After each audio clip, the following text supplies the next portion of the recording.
USA's captain versus Japan's captain. 3-2 from Ohtani. He throws.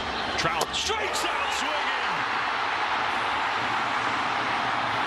Ohtani and Japan celebrate a World Baseball Classic championship.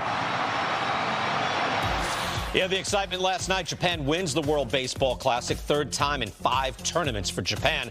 And this is worth processing. Yes, it's a baseball tournament in March, but what a treat. Spring training briefly yielding to literally world-class competition. Now, you can't control the outcome in baseball or the setup, but if you could, you would have set it up about the way it played out. I mean, down a run, 2 outs in the ninth in the championship game, and it's Mike Trout stepping up to face his teammate, Shohei Ohtani. That doesn't happen in basketball. You can't do that in baseball. But not only 2 of the top superstars in the sport, but the 2 superstars who took representing their countries and their national teams very seriously. Trout was the first inquiry made by Mark DeRosa and Team USA.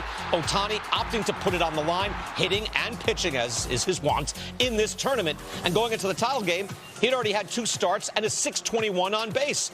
And think of how unlikely it all was the night before. Japan was down 3-0, 5-3, and then 5-4 in the ninth to Mexico.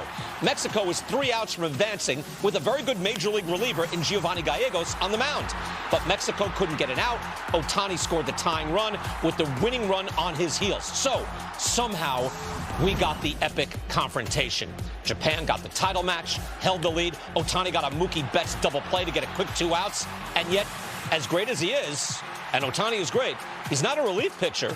And Trout, even with the injuries he's had the last few years, is still, at bat for at bat, the best hitter in the major league. So even if you're rooting for the U.S., you just have to appreciate the competition, even with Trout striking out. And you have to remember, traditionally, when the United States doesn't win in one of its own sports worldwide, baseball and basketball, there's usually a great deal of national consternation.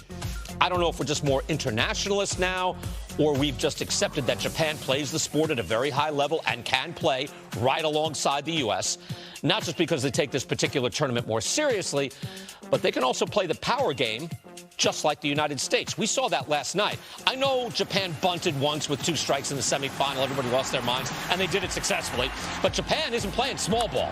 When they were down 3-0 against Mexico, they tied it up with a 3-run home run. No bunting there.